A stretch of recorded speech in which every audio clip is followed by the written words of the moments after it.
All right, welcome into the Week 16 Waiver Wire Show brought to you by the IDP Guys. As always, I am Michael Sicoli, joined here by Axton Harding, here to help you guys win your championship. We are now in the semifinals for most playoff formats, and we'll keep this show going until after Week 18 to help you guys win all your leagues, even if you don't go to that. But either way, we just had, I think, the craziest weekend of sports that I've ever had in my personal life. Between the three 17-point comebacks that were blown in the NFL to Messi lifting the World Cup for the first time ever. That's that poster over there, right there. Happy to see that happen. Beyond happy. And just an insane day for fantasy football. So, Axon, how are you doing? How did this weekend treat you? Wasn't too bad. I guess it wasn't as great as it could have been. I definitely had a bunch of my big. I was on the small end where my big guys like Devontae Adams, Amon Ra, and people like that kind of just fluttered around mediocrity this week. But luckily, a couple of leagues of mine, I was on a bye week. JT really hurt me in my keeper league. I probably could have won that if I'd have played the right quarterback, but naturally I had three on tap: Kirk Cousins and Trevor Lawrence on the bench, and I went with Deshaun Watson. So that was pretty tragic. My Sunday could have definitely been better. I'm hoping for a little bit of a bounce back in the ones I'm still in the playoffs here this week. So wasn't too bad. How about you? I saw you're advancing in the Fantasy Content Creator Club League. So congratulations on that. Thank you. And I hate to make your weekend worse, but I'll be honest, the last couple of weeks of Jerry Judy helping me get there, just push me over the edge last week and this week. But feeling good. Moving on in that one. Moving on in four of my dynasties this year. Really, the one league I really came short in this season was Scott Fishbowl, which is a real shame because I care about that quite a lot. But did not make the playoffs for that. But other leagues still feeling good, still live in I think 5 semifinals right now. Out of 9 leagues I'm in, or 6 of them, I'm not sure. I'll tweet it out later, which is a good point to say.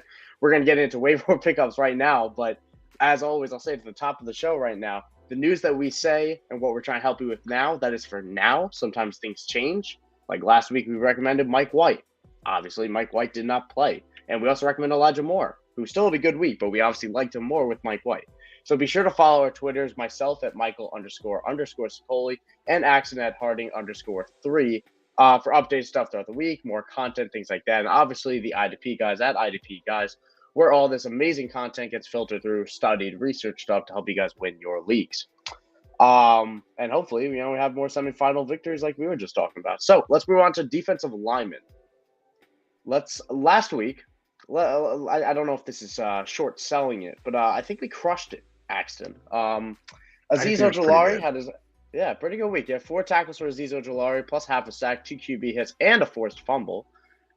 Chandler Jones was on his way to a pretty med day, to be honest. And then Jacoby Myers saw us talk about him and was like, "Hey, we're gonna bail you out right now." He only had 2 tackles, but and 2 QB hits, so close to it. But had 2 pass defenses and also a fumble return for a touchdown on that most momentous play of the week for Jacoby Myers to flip that one back to him, stiff arm Mac Jones to the ground. And DJ Wonnum was a bit of a miss. 3 tackles and 38 snaps despite the game going to overtime. The Colts had no reason to drop back to pass for 75% of the game, which obviously did not help DJ Wonnum's case to get a sack. So disappointing there, but I don't think any of us expecting that Minnesota game to go as it went. So called a bit unpredictable there. But let's move on to this week. So we have 3 names here. I feel pretty good about all of them. And I think you're very excited about one of them because we just had a monster rookie performance by this guy. Take it away. Yeah, absolutely. Kayvon Thibodeau had undoubtedly his best performance of the year with 12 tackles, got a sack, a fumble forced a fumble, recovered it, got the touchdown. He hit the holy grail there on that play. So now, as far as consistency goes, he's kind of been up and down all year.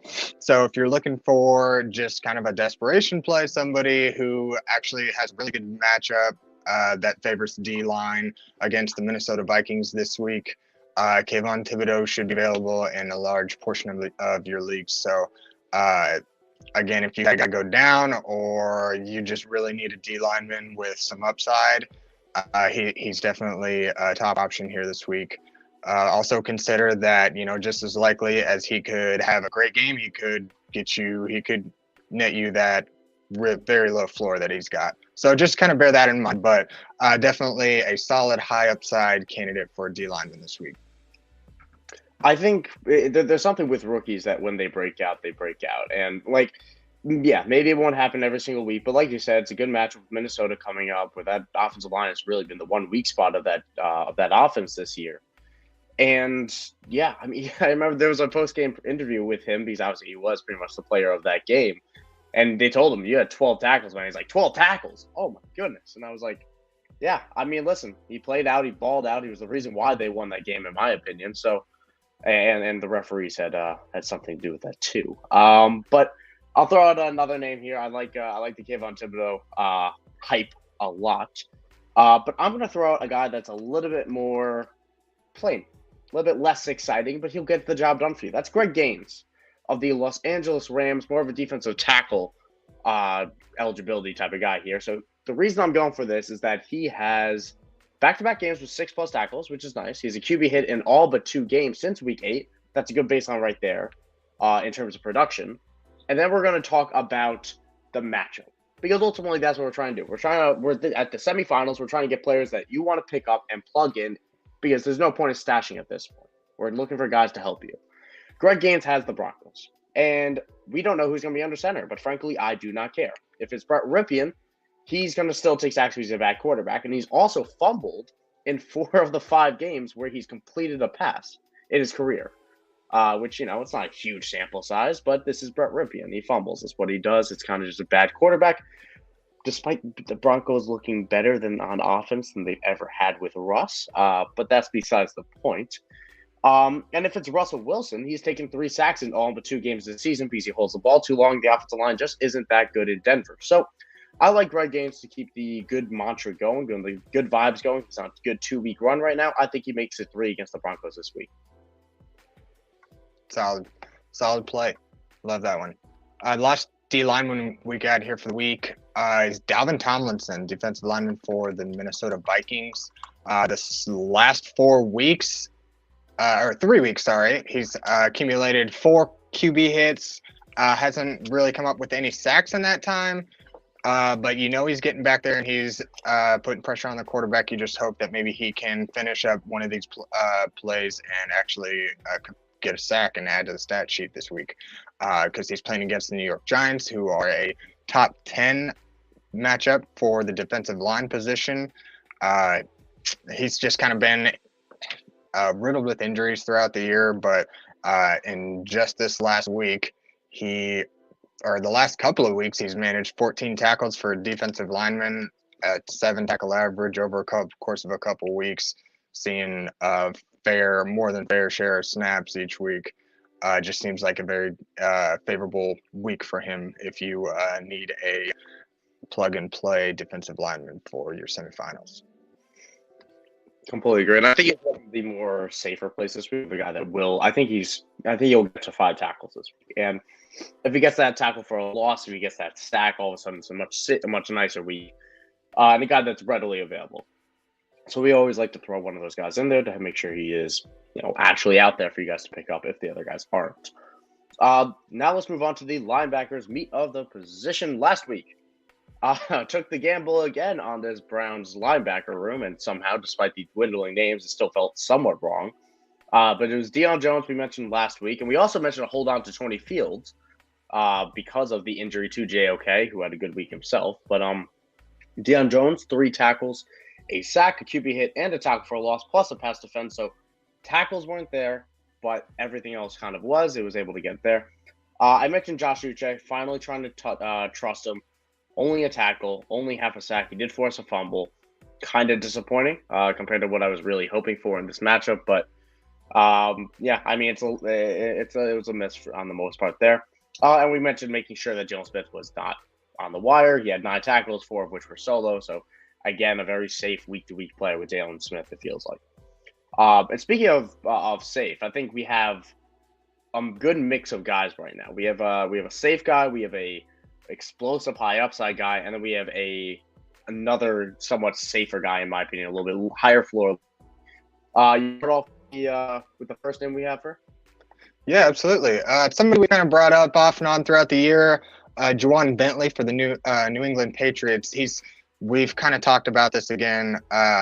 Anytime we bring him up, just mainly noting that he's just kind of part of a rotating linebacking core in New England. They pretty well do that with a lot of their positions. So it's really hard sometimes to pinpoint who exactly is going to get the consistent usage and inherently the production to follow.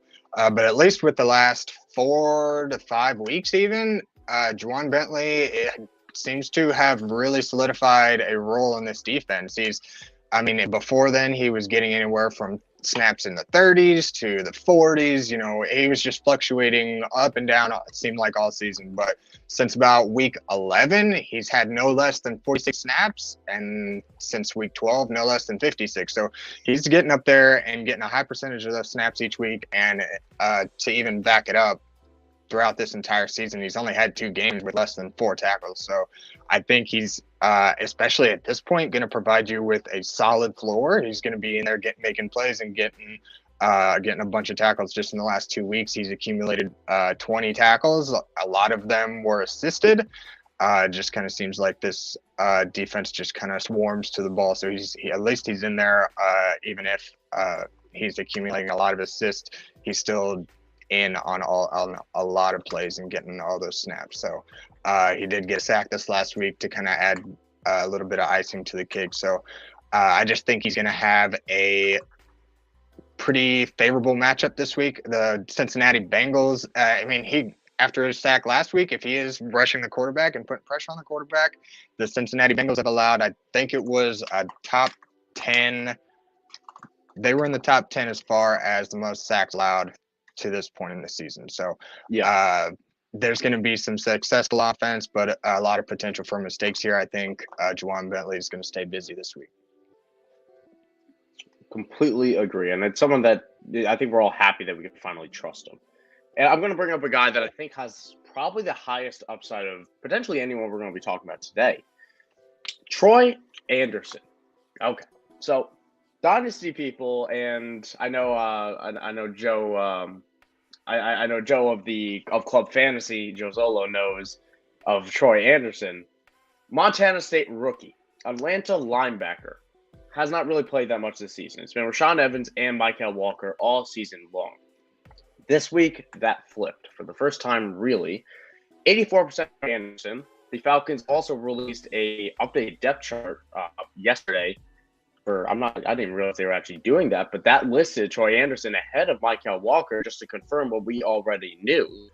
And listen, Michael Walker played 22% of snaps, so we know what Troy Anderson can do in this type of spot because we know what the linebacker 2 role for this DMP's, this Titans-esque defense can do for Atlanta. Atlanta's been a very steady production for the linebacker all year. He had 7 tackles. That's Troy Anderson this past week in a terrible matchup, truthfully, against the Saints. And now he gets Baltimore. Then he gets Arizona. And he gets Tampa. That's amazing games to end the year with, 3 straight. And I think Anderson's going to be a very high-volume guy that I'm willing to trust. And I know it's scary because he hasn't done all year, because he hasn't got the snaps all year. This is just his second game with over 80% of snaps. But I think it's going to happen. I really do. And I think if anything is true, it's that Ritter could be putting the defense in even more positions to need to step up. More defensive snaps as the offense falters. And I really think that Troy Anderson is going to be a potential league winner for IDP people that are able to pick him up and redraft. Absolutely. And to clarify as well, sorry, I'm going to go hold as well to money the wire. Michael Walker in a lot of leagues. I will be trying to pick up Troy Anderson for Michael Walker. And if I can't get him, I will be benching Michael Walker this week. I do believe Troy Anderson has that role going forward. Not to cut you off, man. And no, absolutely. Yeah. Absolutely. You feel like you need to make some extra points, feel free. Absolutely. Troy Anderson. I think we all kind of thought maybe the Falcons were going to use him for their future of their linebacking core. Michael Walker's had a heck of a season this year. I was honestly kind of surprised, but not. You know what I mean? Just mainly because Michael Walker's been very serviceable all year long, but it does make sense for the team, especially being last in their division at this point, to kind of just see what their options are moving forward. And they spent a lot in the draft on Troy Anderson. So definitely encouraging to see him get this usage. And I think you're right. I think that they're really starting to look forward and get him some real snaps in there. So a solid pick there. And last I name, like, go ahead. Oh, sorry. No, I was just gonna add on to it. It just makes sense. Desmond Ridder, they're seeing what they have in Desmond Ridder. I truly believe Marcus Mariota could have played out this entire season if they wanted him to. He just, they wanted to play Ridder, and they're just electing him to have his surgery a month earlier than they would have. But yeah, I think they're looking at the future QB. I think they're just doing the same at linebacker, which is why I'm buying into it. But sorry, go on to our third name. No, you're good. Our third name here, we've mentioned him earlier in the season. If he's available for you, definitely somebody you want to go pick up. And we're going to talk about Jermaine Pratt, the linebacker for the Cincinnati Bengals. He's going up against the Patriots this week and Buffalo the week after. Both great matchups for the linebacking position. Going to be a lot of plays made in the middle of the field. The Pats are going to be running the ball a lot, and Buffalo just likes to use the center of that field all year long, and they've had great success with it. So he's going to be busy, absolutely. This last week, he had 9 tackles, even snagged an interception, and he's been pretty good at accumulating a lot of those pass deflections, even if some of those don't end up being interceptions. He has got a couple this year, but the pass deflections have come more often. And he's just somebody that's also provided you with an excellent floor, tackling floor throughout the entire season. I think I'm looking here and I only see one game, maybe, with less than 5 tackles, and he only played 20 snaps. So I imagine he was injured to some extent, and he got an interception in that game. So definitely somebody to stream this week, and probably for the remainder of your playoffs. If you had one of your starting linebackers go down and he's on the wire, go ahead and grab him. Yeah, I think he's probably the safest name what we're talking about today of what we will probably get from him. I don't know if he's flashed that ceiling because of the interceptions he can get, and because he could add, a pass defense, a tackle for a loss, and 6 tackles and 7 tackles. All of a sudden you have, a top 10 day from Jermaine Pratt. That's in the realm of outcomes. Although I probably expect more of the 7 tackle TFL type of day for this weekend, which is still going to be a really good performance for you. So that is our linebacker picks. Let's move on to defensive backs. And now, as always, we already have a few questions in the chat. What's up, Will? And good to see Tackle Box Props. Always love talking to IDP with him.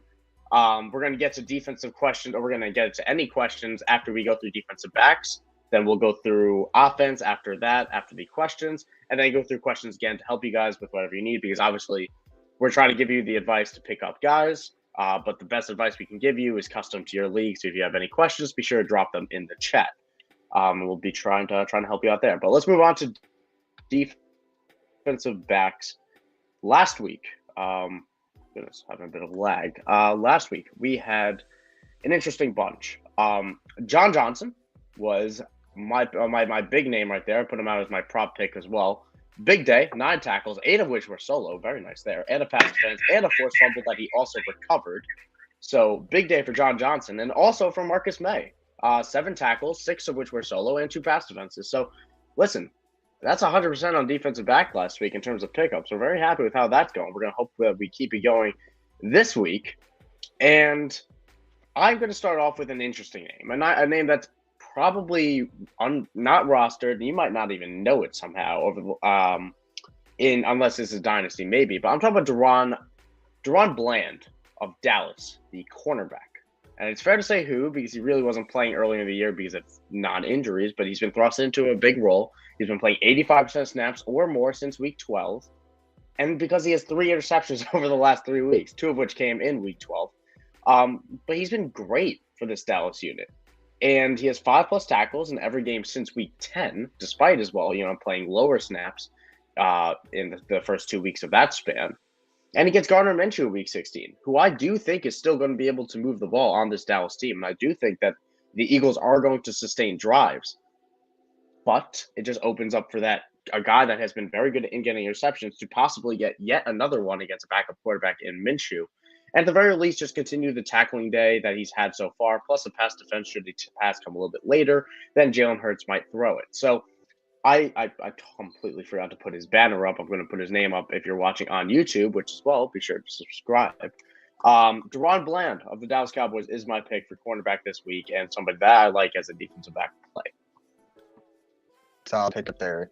Yeah, the defensive backs have kind of been a little bit jumbled this week. There's been some guys we mentioned earlier in the season, and not really too many new faces that really look solid for moving forward. Just kind of seemed like some splash games this week. But we threw up everybody that we thought could be the most reliable of anybody that we were kind of looking into this week. And Deron Bland would be one of the top of our list. Another one we were going to mention here was someone we've mentioned throughout the year, but it still seems like he's pretty available in most leagues, and that's Rayshon Jenkins for the Jacksonville Jaguars. In case anybody didn't pick up on this Jags game, it kind of went entirely left of what I think probably anybody had expected. And so the entire team, both sides of the ball, seemed to capitalize on Dallas' mistakes, and Rayshon ended up with 18 tackles, 2 interceptions, one of which he returned for a touchdown. Obviously, we're not counting on that every week, but definitely making big plays out here against a very good offense, an offense that's been pretty well running all year long. Or not running, they've been successful throughout the entire year. Rayshon has also been able to provide a nice tackling floor for your defensive back position. I'm seeing here he's sitting around a 5 or 6 kind of tackle average is what it kind of seems like. And then occasionally he'll get in there and get an interception, force fumbles, pass deflections, things like that. He's definitely somebody who has a lot of upside and a pretty high floor, especially moving forward. He plays the New York Jets, who have a quarterback situation that's uncertain, both of which are very prime matchups for him to take advantage on some mistakes. So then again, in week 17 for your championships, he plays Houston, and Davis Mills is going to be another one that could easily throw. I think, was it the Chiefs? I could have been mistaken. What? Oh no, I was thinking of I was watching the Raiders game, and freaking Derek Carr just threw a lollipop into the end zone and got it picked up. I thought for some reason it was Davis Mills. Anyways, Davis Mills, the young quarterback, hasn't really been all that successful all year long. Of course, he torched the Chiefs this last week, as frustrating as that Why was not? To watch. Why not? But it definitely seems madness. favorable for defensive backs. But yeah, I know that was incredibly frustrating. Felt like the Dallas Cowboys playing to our opponent's level. I was all for the chaos. That's really what I was there for this week. Especially Steelers came over with the Panthers. But I'm talking about the Steelers' rival here, and that's Chuck Clark. So this is really not to do with fantasy because it's nothing really new, but just a shout out to Chuck Clark playing 100% of snaps for every single game this season. Weeks 1 through 15, hasn't missed a snap, let alone a game. Despite playing in a very good safety room with Marcus Williams and Kyle Hamilton. Just impressive there. I don't think that's going to change here, but he's just established a really good floor to me. He has 6+ tackles in 3 of the last 4 weeks. He's somebody that has a matchup with Atlanta on tilt, which is a top 12 matchup for the safety position or for the defensive back position. I think could be even better now with Desmond Ridder potentially. And also, as they continue to move the ball, find his feet. You saw Ridder kind of grow in that game, although he still made plenty of mistakes. But I think Chuck Clark is somebody that could even come away with his first interception of the year, or at the very least, just have a good game against a poor Atlanta team that somehow finds a way to stay in games and stay on the field. I think almost every single game this weekend, with the exception of the Browns, Ravens, and Sunday Night Football, I think almost every single one was, and by the end of the Bucs game, was decided by 1 possession. Just a fun fact there. But I think that's going to be around the same here. I think it's going to be a very hard-fought defensive day between Baltimore and Atlanta. And I think Chuck Clark's going to be a beneficiary of that. A guy who's going to get around 7 tackles, most of which should be solo given where he plays on the field. And I think it'll be solid. I don't think it's going to be splashy. I don't think it's going to be exceptional. But I do think Chuck Clark will get it done this week. Yeah, gets those snaps, and he's again provided. We're trying to provide you guys with these anybody, especially now in your fantasy playoffs, that are going to give you a good floor. And I think Chuck Clark is going to give you just that. He's going to be serviceable at the very least.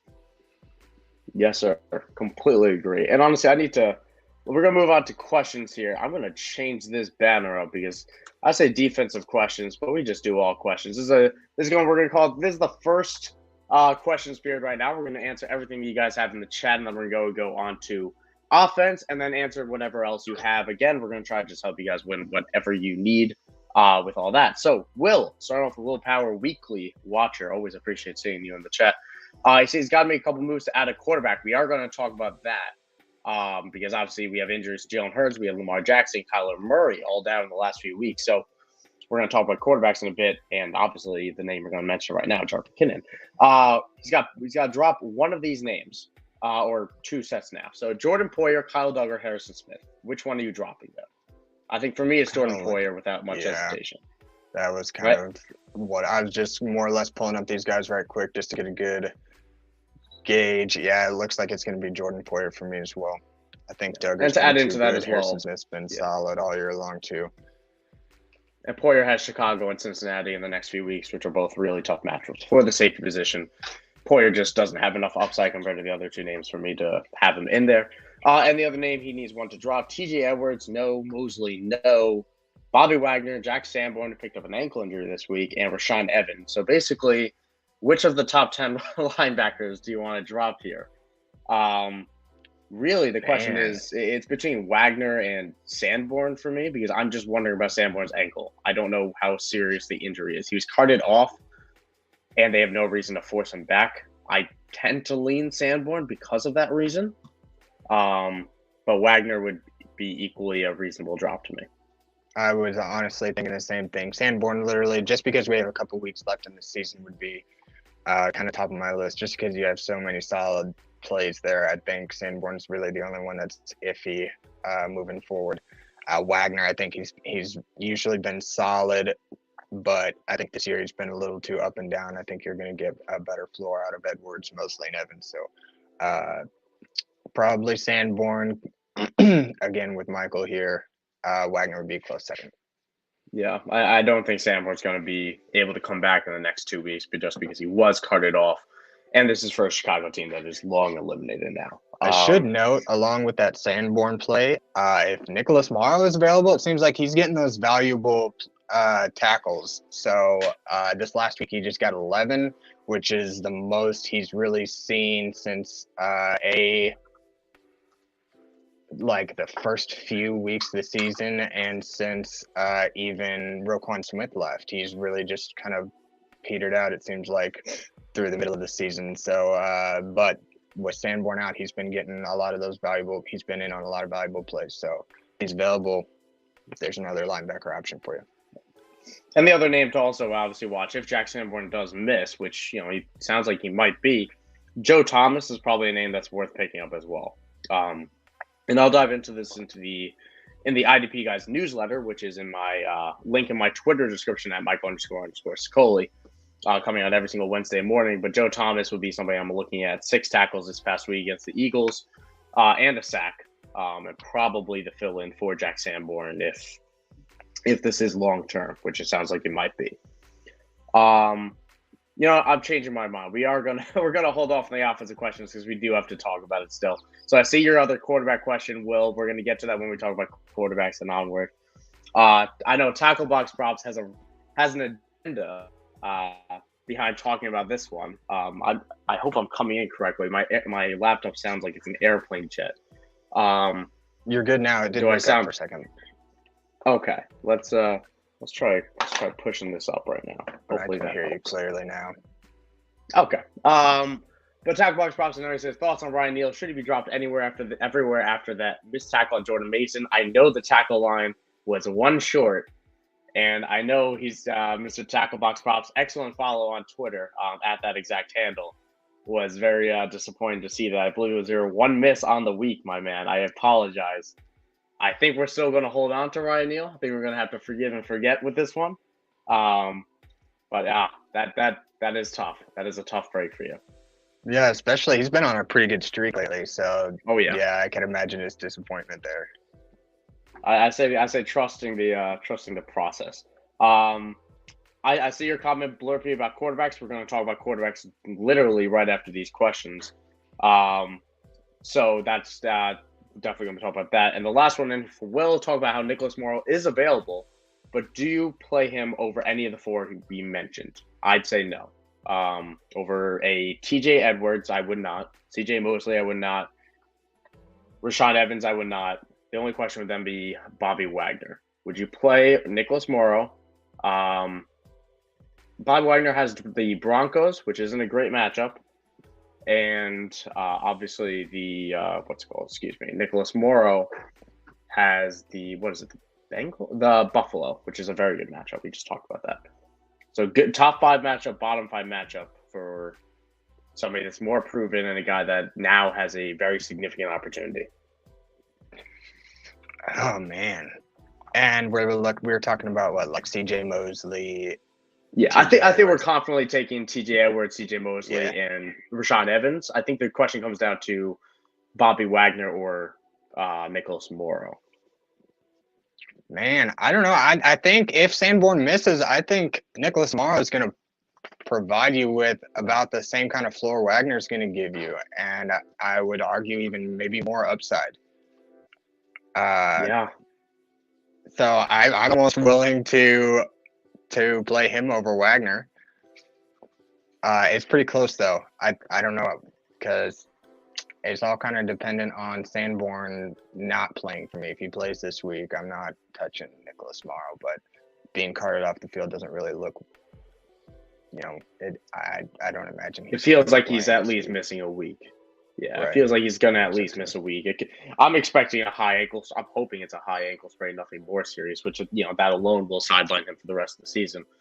I think it feels like Bobby Wagner is safe for 7 tackles and at least a TFL against Denver. That's true. We're taking a little bit of a risk with Morrow just because of this last week, because all year long he's kind of had the same role, right? But just because the actual team's leading tackler is out, he's able to take advantage for 1 week. But I think you might be right. I think Wagner's probably going to be the safer play. We're taking a little bit of a risk, just assuming that Morrow is going to go ahead and continue racking up these tackles. We know Bobby Wagner is going to have a pretty good floor regardless. I feel pretty safe saying that they're both going to finish within 3 points of each other. I agree. I think it's going to be close. I'll still go with Bobby Wagner personally. I don't make any rash decisions here. Yeah, I think we're talking 16 to 14 points, 16 to 13, something like that. In terms of the scoring that I'm familiar with, at least. So, yeah, I think it's going to be very close right there. He does say it's a dynasty league, if that makes a difference. So these are players that you're keeping. I don't want to lose Bobby Wagner in a dynasty league, even though he is older, to be honest. If I'm cutting him, he's probably getting picked up by someone else. He is still on a long-term contract. This is just the first year with the Rams. He will be back. And if Bobby Wagner's playing at the high level he still is, he's still going to be Bobby Wagner until further notice. And Nicholas Morrow is still going to be Nicholas Morrow until further notice. Right. So I think we're pretty well in agreement here. Let's hold on to Bobby Wagner, at least for the time being. And Nicholas Morrow, definitely somebody that could have a lot of upside, but just with the way the season's gone, I think let's just go with the safe play and Bobby Wagner here. Yep. Give Joe Thomas a scoop. I want to officially add that to our linebacker notes as well. Joe Thomas of the Chicago Bears. Of someone else that I'm definitely interested in that is definitely on roster because of the injury to Jack Sanborn. But let's move on to the quarterback offensive time. So last week, like I said at the top of the show, Mike White did not end up playing, was not able to play through that rib injury, will not be playing this week. So adjust your jets as you should, worry about your running backs in terms of receiving work and so forth. And we also mentioned Taylor Heineke with 17 of 29 for 249 and 1. Somewhat could have very easily been a 2-touchdown game. But pass interference and things like that. Also could have been a 1-touchdown game with Brian Robinson getting in there. So ultimately somewhat of a miss there, but we're going to try to get back on track now.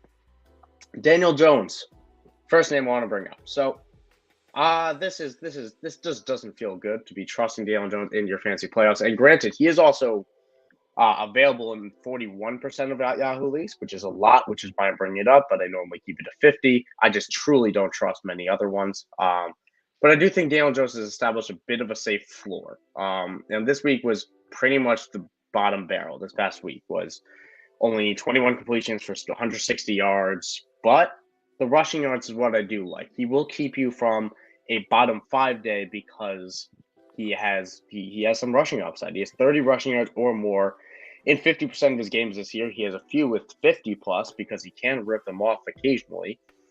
And Minnesota is the matchup. Minnesota is a bad defense. I mean, listen, the Colts put up, as much as we want to amaze and boggle at the offensive onslaught that the Vikings put up in the second half, Colts still put up 36 points on this, or whatever it was, 37 against this Vikings unit. So I like Daniel Jones to be going out and getting at least one touchdown, potentially one on the ground, and getting enough yards, enough usage in a game that the Giants won't be leading in. The Giants will not be leading in this game like they were last night against the or 2 nights ago against the Washington. They will be behind against Minnesota. And that should shape up for a much better day with Daniel Jones on the ground as well as through the air. And I forgot to put the banner up yet again. This is a shoddy performance by me, Axton. I'll tell you that. Hey, better late than never.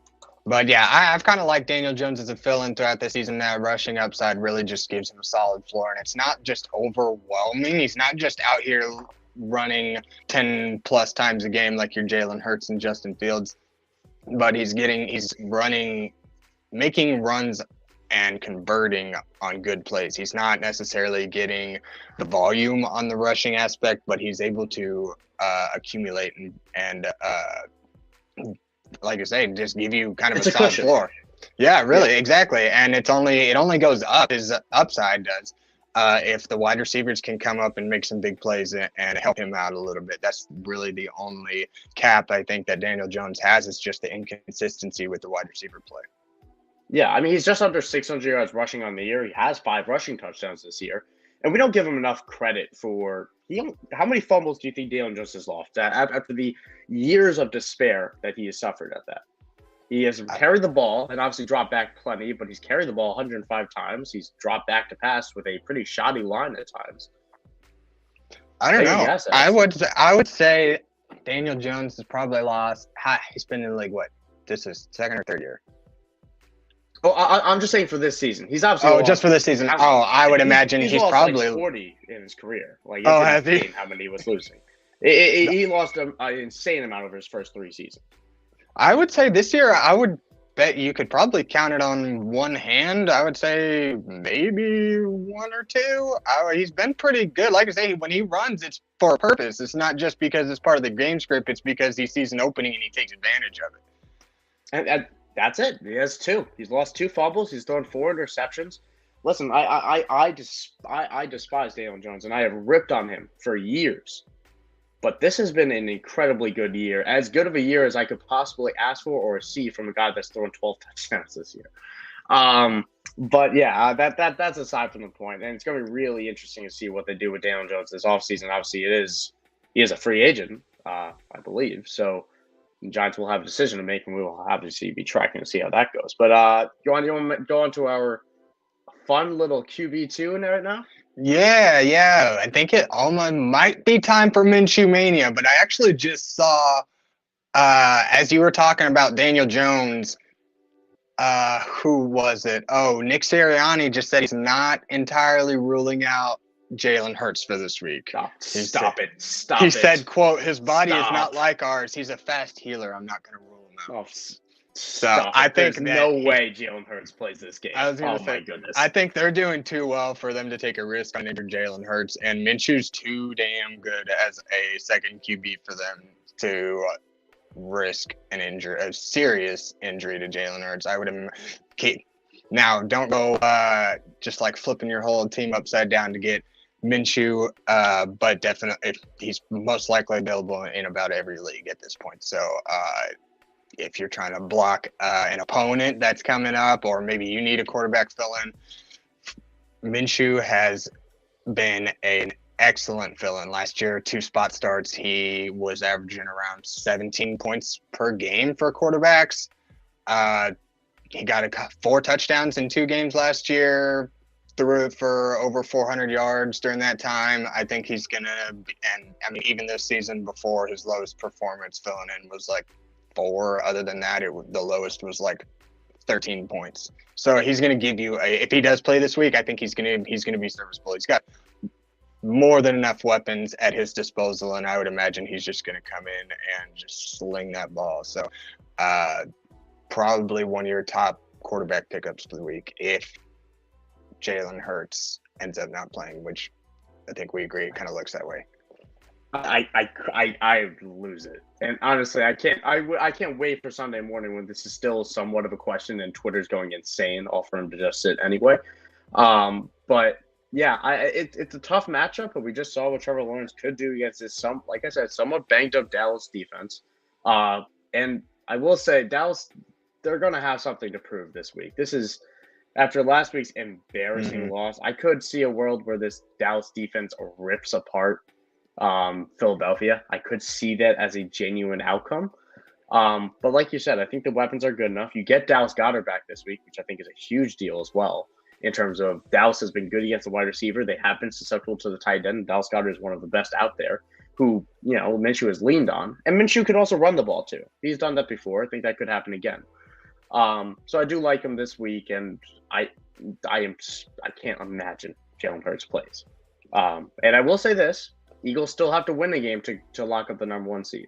That is not a given right now. They do have a reason to play. But again, like you said, if he is remotely close to playing this week, they have 2 more games to do exactly that. And I couldn't imagine rushing him back for this, and they could be, just for that. But yeah, completely agree there. Let's move on to the running backs right now. Last week, banked on the New England backfield, and obviously Ramondre Stevenson played. I did say spend a bank on Kevin Harris, and I will be the first one to tell everyone here that in my Dynasty League, I spent, I think it was 80%, 85% of my remaining budget on Kevin Harris, who is now sitting on my practice squad because I can't bring myself to cut him. So I'm just not after you spend that much. I'm putting him in my practice squad, waiting a few weeks, and then cutting him probably as soon as the offseason begins. So definitely disappointing there. But we're going to try to get back on track right now. 2 names, I think they're honestly pretty clear cut. So I think it's more so comparing them, in my opinion, for the leagues that don't have Fab, and you have to pick between one of them. And the first one, honestly, I'm sorry, I refuse to talk about the less exciting one. I'm going to talk about Jerick McKinnon. I apologize for sticking the second name against for you, but Jerick McKinnon is the one I'm going to bring up. So there are 5 running backs in the last 5 years who have back-to-back RB1 overall weeks, just 5. And we're talking about studs, all right? We're talking about Dalvin Cook, Alvin Kamara, Austin Eckler, champions, guys who have 4 running backs. I apologize. Those 3 right there. And the 4th is Jerick McKinnon to do exactly that, being an RB1 overall for 2 consecutive weeks, going into the fantasy playoffs, no less, which I think Alvin Kamara did exactly that last year. And listen, 120 plus yards in back-to-back weeks. We've been through this on our show before. I brought him up. He had 8 targets. Then he had 8 targets. I brought him up. He had 2 in a game where they almost lost to the Chargers and trailed the entire game. So listen, the Chiefs could pull the rug under us. The Chiefs running backs are pretty much the equivalent, in my opinion, of the Browns linebackers. Of cycle them through, they will be productive, but who the hell knows?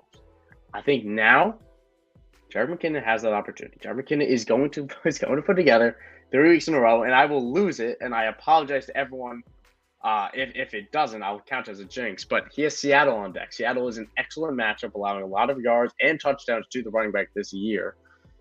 I'm not benching him. I'm picking him up wherever he's available. He's obviously he's rostered in a lot of Yahoo leagues. He's rostered in 20.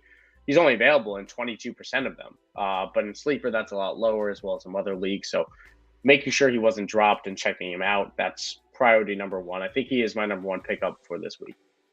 Yeah, and he seems to be both Patrick and Andy Reid's favorite red zone, not favorite. Obviously, Travis Kelce holds the crown for a favorite red zone target, but he's been very much used. Most of his role has come within the red zone, and he's made tons of plays and found plenty of scoring opportunities. So definitely picking up McKinnon anywhere that I can.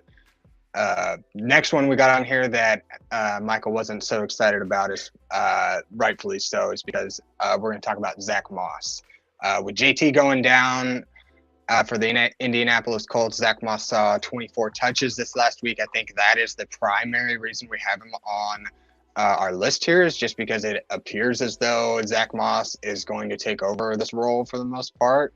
Now, if we're talking about actual production coming from that role, I think I like Deion Jackson. Not going to guarantee that he's going to see all the touches. It's just a little bit up in the air and kind of risky to me. If you're getting Zach Moss, he's got a few favorable matchups coming up for the running back, both of them, obviously.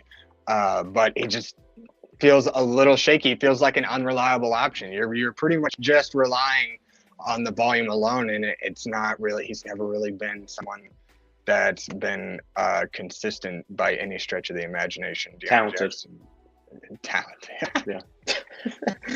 Sorry, I can't stand it. I can't stand it. No, I'm not really excited about that. Again, it's kind of like Monty Rice and Dylan Cole situation we were talking about like last week, where you've got one guy getting a lot of the work, but the other guy seems to be performing better, and you just kind of hope the guy that's getting the better production, in Deion Jackson in this case, on a per touch basis at the very least, you hope that he kind of gets more of a role moving forward. But it's just really uncertain. If you can at all costs avoid this backfield, but that's just kind of laid out there for you guys to make that decision for yourself. Or we bring them up because they're options and they're available. They're going to get a lot of usage. But we're just going to be honest here and tell you we're not entirely sure which one it is that's going to be putting up the bigger numbers next week. And truthfully, I don't know if it'll matter. I think that's really the big thing. A lot of people point at the 24 carries as a metric of he is that guy. He's going to get that work. The Colts were up by 32 points in that game. That's not going to happen ever again in football, let alone this year. So I'm just not that excited. I do think he'll get the receiving work over Deion Jackson. I think for whatever reason, it seems like Zach Moss is used on third downs, whether it's Buffalo or in Indianapolis. I don't understand it, but I'm not an NFL coach. Jeff Saturday, I guess, is technically.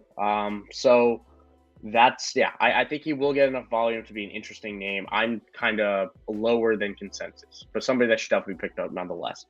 And I see your comment, Blurpy, about what quarterback you should get. We will definitely be getting to that. We're going to finish up running backs. We're going to go to wide receivers and tight ends. Definitely not ignoring your question, because quarterbacks is a huge topic this week.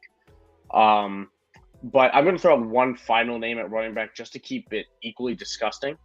And I'm not that interested, but I think I want to chime in on it. The Houston backfield. You have Royce Freeman, 38% of snaps, led the team in carries, 11 for 51. You have Dare Ogunbowale, who led the team in snaps. Royce led the team in carries. Ogunbowale led the team in snaps at 43%, 8 carries for 14 yards.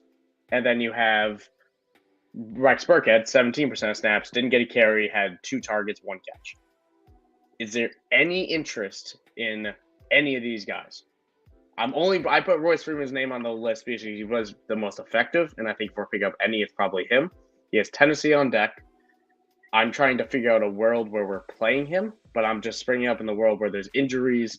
You had Dameon Pierce, you were scrambling, maybe you picked up Dare Ogunbowale. Can you trust Royce Freeman at all this week? Against Tennessee. Yeah, against Tennessee, which isn't a great matchup for the running back, honestly, especially now with Jonathan Simmons healthy, or Jeffrey Simmons healthy. I lean no. I just want to bring it up because Houston is a backfield that is open, and open-ended backfields can lead to value at times. Yeah, I think it's just too uncertain. For me, if you're going to choose one, probably going to go ahead and go with Royce Freeman. Just seems to be more efficient. Dare had 8 touches for 14 yards last week. That's well under a couple of yards every touch. So I think of this backfield, if I had to pick my poison, I'm gonna go with Royce Freeman. He seems to be getting a bulk of the touches. Nothing about this offense is particularly sexy by any means. But yeah, we were only slightly interested when it was the guy getting 22 carries from the bunch. Mm-hmm. And I will say this as well. This is not victory lapping the injury. This is victory lapping the ineffectiveness for the last month. But Dameon Pierce, you sold him for 23 first in the beginning of the season, and even after that for more, you'd be happy with that right now. I'm just saying that everyone laughed at me all year about that when I said that. But you would be happy with that right now. So moving on to the wide receivers. Last week we talked about Paris Campbell. I am incredibly disappointed in Paris Campbell this past week, but again, game script. The only had 4 targets, only 2 catches, 14 yards, but again, the Colts led by 32 points in that game.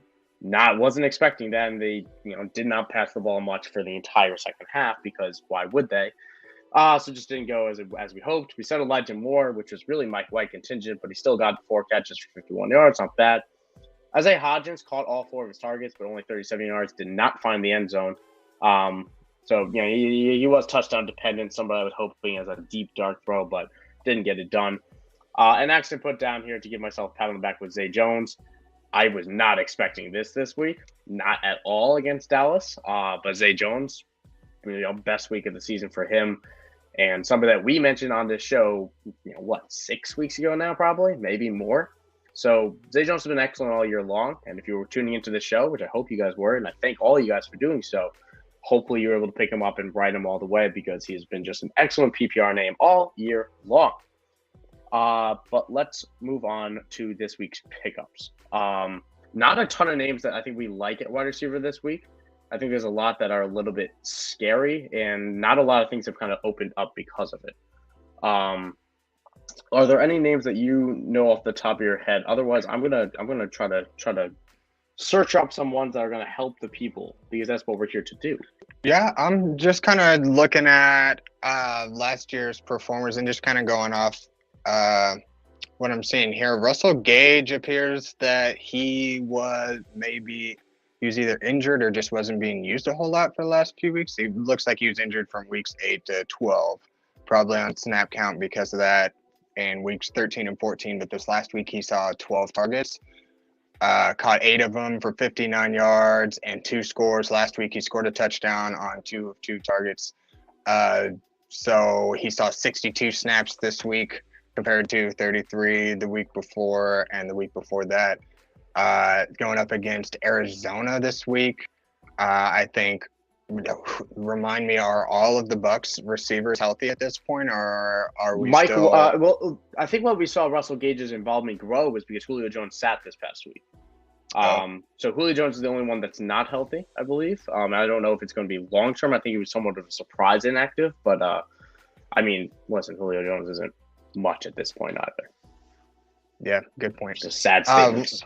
It does seem. Well, it seems like when he's in there, he's getting a fair amount of targets. He's gotten 4 or more targets in any game where he's played over 60% of the snaps, and that's throughout the entire season.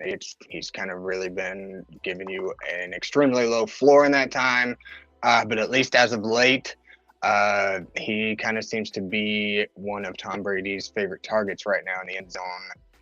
If you're looking for a desperation play, he might be somebody to keep in mind.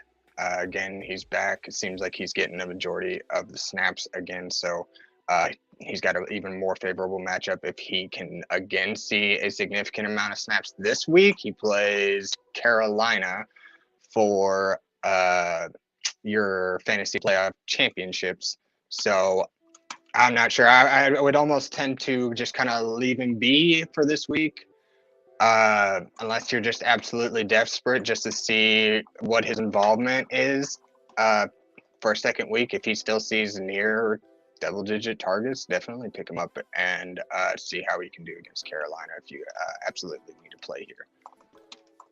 Yeah, I think that's a good way to view it if you need the play. And I'm going to bring up another name right now. Chris Moore, somebody that people have been very excited about, I think, for the last few weeks. Had a pretty meh day against the Chiefs. I think underwhelming compared to what people were hoping for, but he flashed what I think we all are excited about in terms of floor. 9 targets, which is back-to-back weeks with 10 plus. He had 4 for 42 against the Chiefs, and he led. That's by far the most targets any wide receiver got in Houston this past week. If Nico Collins and Brandon Cooks continues to sit, which until they practice, I don't see a reason why we would expect anything else.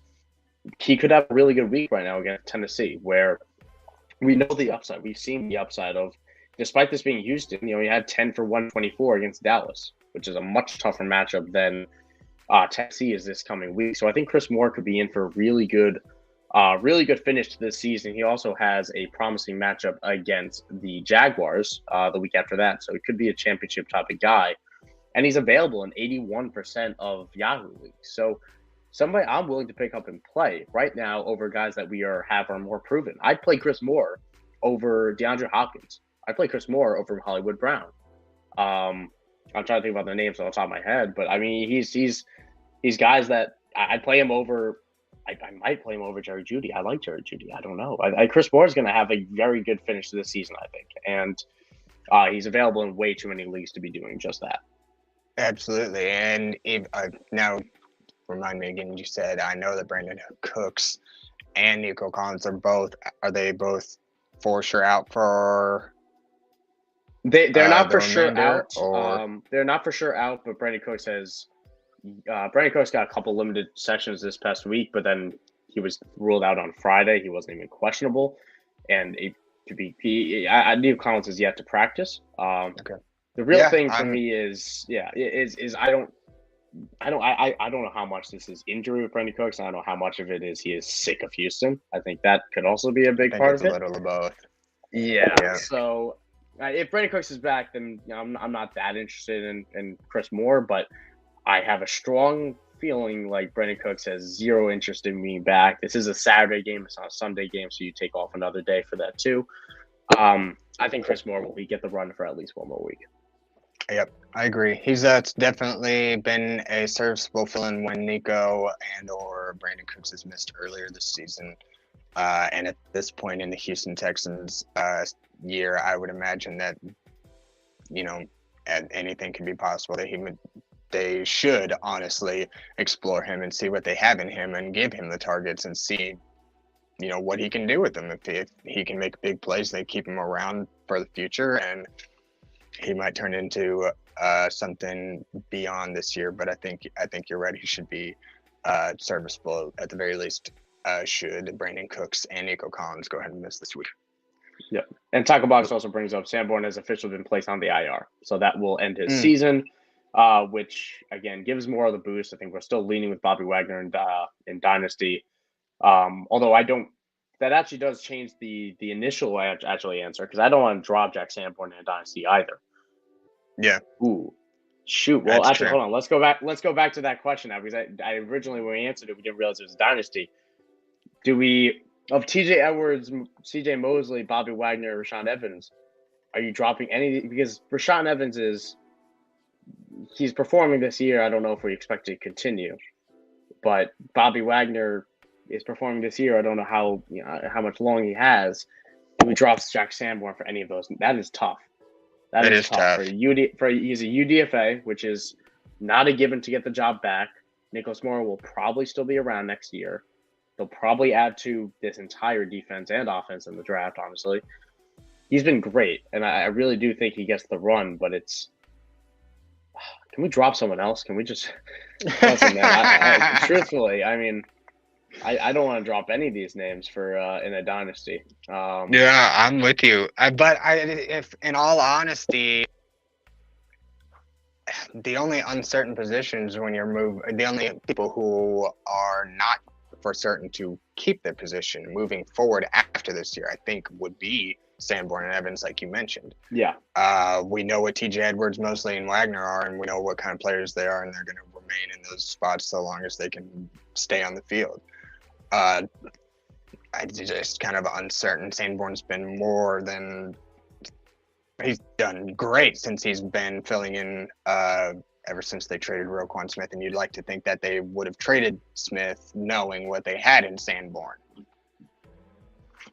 Man. Yeah, I tend to listen. I tend to think of we need to know if you're in the playoffs, obviously, then you're cutting Sanborn. You are screw the future. You are trying to win right now, and that's what matters. If you are out of the playoffs and you are looking solely to the future, I'm willing to cut Bobby Wagner, or I'm willing to cover Sean. I'm willing to cover Sean Evans. I'm willing to cover Sean Evans. Over and keep Bobby Wagner and keep Jack Sanborn if this is you are out, if you are solely out, and if you can't trade him because he is still he's a linebacker one rest of season, and that is still a very valuable thing if you can't flip him for literally anything that situation. So, we'll move on to we'll keep that was a total detour. I just remembered that because that was obviously changes our answer. We do want to help, but let's move back to the tight ends. Let's stay with the tight ends. Let's close this one out. We have hit the hour mark. Last week, talked about Chig Okonkwo of the Titans, 4 for 5, 54 yards, solid. Didn't get the touchdown we were hoping for, but kind of exactly what it did the week before. And no Traylon Burks that this past week. We'll see if he comes back to throw a wrench in that. Juwan Johnson was the other name I was very excited about. And I talked about vehemently last show of this is a guy that was a top 5 tight end for 8 weeks, had a dud week, had a bye week, and everyone stopped caring. So he returned this past week, went off 4 for 6 for 67 yards and 2 touchdowns. So very happy to see Juwan, our tight end hits honestly hit this past week because a 4 for 54 day for Okonkwo makes him probably a tight end 1 because that is how the position goes. Now we have 2 names right now. Truthfully, I'm going to be upfront and honest about this. Don't love them. Don't love them. Don't love these guys like I loved those picks last week. Don't love these at all. So I hope you guys have better options. If you guys have questions in the chat about anything, be sure to drop them in. We want to help you guys win your leagues. And if you have other tight end questions, I'd love to help you sort those out before we go to these names truthfully, but these are breaking case of emergencies. And the first name I want to talk about is Cade Otton. Listen, I'm willing to be hurt. I'm willing to be hurt. It's Cade Otton against Arizona. Number one matchup for the tight end position this year. Allowed countless yards, countless receptions, countless touchdowns. He played 48% of snaps last week, which was 19 more than Cam Brate. He's got the role. That transition's happened over the last month. Cade Otton is now the tight end 1 for this Bucs team. He had 5+ targets in 2 of the last 3 games, and those came in tough matchups against the Saints and 49ers, which are both bottom 10, one of which bottom 5. So this is just me leaning on Brady in panic mode. Brady needs to win this game. Brady needs to win these few games because his career can't end like this. It can't end with a non-playoff miss in a terrible division where he's barely ahead of the Falcons, Saints, and Panthers. He is 1 game ahead of those guys after choking a 17-point lead to the Bengals. And when Brady needs to get it done, looks to the tight end. And the tight end gets it, against Arizona, they have good days. So I do think Cade Otton is going to find his way to the end zone, could find his way to a 4 for 54 in one day, like Okonkwo just did, just with the touchdown, because that's what Arizona allows. So I'm willing to be hurt by Cade Otton. I will do my tight end rankings for the IDP guys later today, and that we'll see if he finishes inside my top 12. He'll definitely be inside my top 15. I think he will make it inside the top 12, which makes him a startable play this week. Yeah, Cade Otton's been one of those sneaky guys that Tom Brady really looks to make something happen in this offense. Nothing that he's just going out and going crazy by any means on any given week.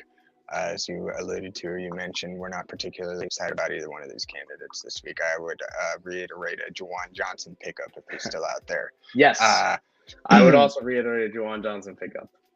But the second one we got on here is Noah Fant, Seattle Seahawks tight end. He had a touchdown in week 13 and 15. Didn't have a catch in week 14, but it's kind of just how the tight end position has been this far down at this point this year. Extra thin this year. But KC is a decent matchup. And the game script should at least help Font get close to his scoring ways, just because this defense allows about any amount of points to about whatever position. I'm pretty sure they're bottom 10 in defending every position. So definitely one of the more favorable matchups, especially for the tight ends. He saw 6 targets and 5 catches last week. I would 100% temper expectations. You're not really going to get a huge upside candidate here, and it's also somebody that could net you an extremely low floor. More or less just kind of desperation plays this week. He does have at least 32 yards receiving in 5 of Seattle's last 6 games, which, again, 32 yards receiving is not a ton. That's 3.2 points. You average that on 3 catches.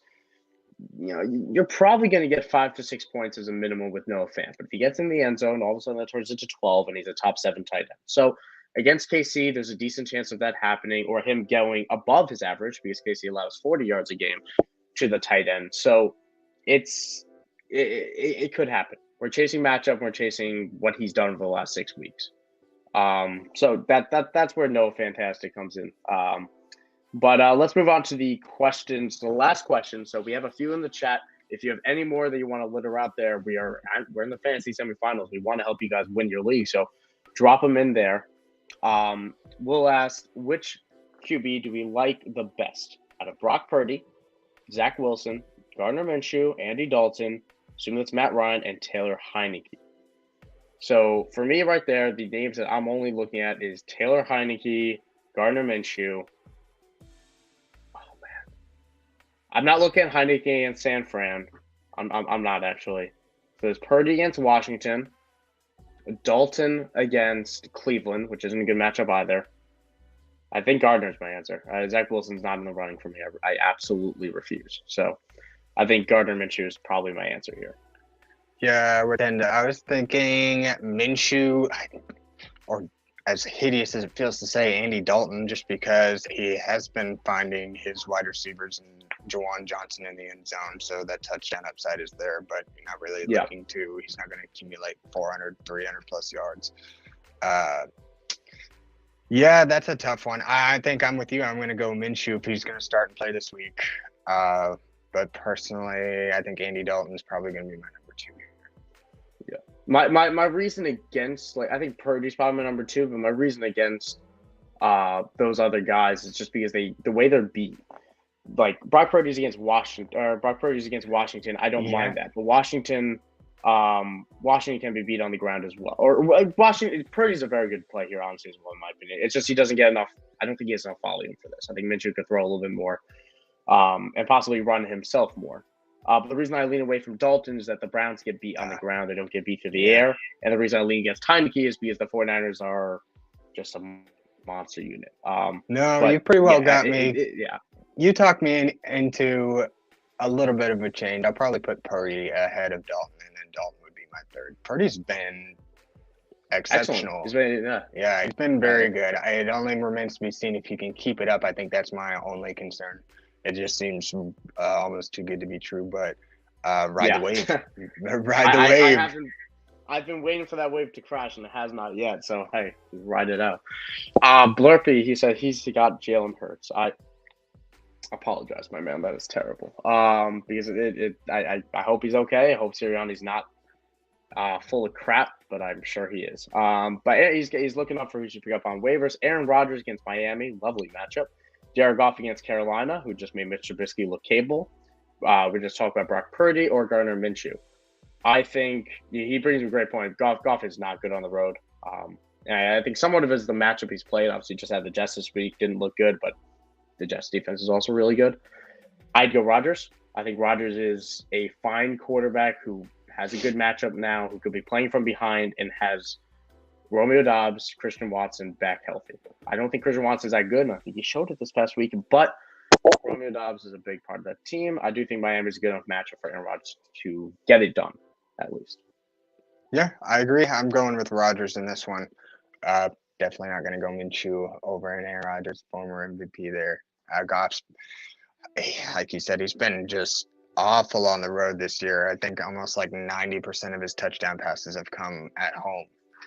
That's crazy. So, I think it was just a couple of weeks back, and somebody said, I remember hearing, I forget if it was a podcast or something, somebody said, like, 15 of his like 17 touchdowns were all at home. He'd only had like a small handful on the road. But with the way he's been playing, I kind of want to lean the way that he might just break that streak that he's been on of just playing atrociously on the road. But I don't think I'm going to take him over Rodgers. I think I'm going to play it safe and pick Rodgers up. 2. He has 2 passing touchdowns on the road this year. And granted, tough matchups, to be honest. Outside Minnesota, easy matchup. He had 1 there. In New England is not an easy matchup for anybody. He didn't have 1 there. Dallas is a tough matchup on the road. Chicago, he should have done better against. The Giants were a tough matchup midway through the season. And obviously the Jets are a tough matchup. So it is somewhat situation of most of those teams aren't that good, but still he's only throwing 2. And there are some better matchups in there, but he should have 2 alone in 1 game. So, yeah, I think we're on agreement with Aaron Rodgers there. And those are our questions left. Thank you guys for tuning in to the IDP Guys Waiver Wire show for week 15 or week 16 now. I hope you guys have the best of luck in your semifinals matchups. And, of course, be sure to check out the IDP Guys on Twitter, as well as subscribing on YouTube where you possibly are watching right now. And check out the link in the description. We have a wonderful contest going as we're trying to reach 1,000 subscribers on YouTube. So at if you go to idpguys.org/contest, you could be inserted to win a signed Kobe Dean jersey. Somebody I think we are very excited about as a stash for Dynasty going forward, and who should be a big part of the Eagles in 2023. Kobe Dean signed jersey as well as other prizes. IDP Guys, yes, DJ Duvernay, we are doing regular fantasy questions. Litter them in because I'm going through my outro. If you get them in before I say it, we'll answer them. But what's it called? So yeah, be sure to check out the link in the description for that. And obviously check out myself at Michael__Sicoli. Like we say, all these news can change. So we just want to give you update information. Check out Axton and his wonderful child at Harding_3. I will remove that questions banner so you can see it spelled out. But yeah, our show. So thank you guys for tuning in. Unfortunately, DJ Duvernay a bit late, but be sure to check us out on Twitter. So add us there. I'm sure we'll be happy to help. But yeah, have a good luck in your Week 16 matchups. I really hope to have everyone competing for a title and winning it next week. So have a good week. And yeah, have a safe night, everybody. At me on Twitter with that, Duvernay. I'm going to end this call. Best of luck.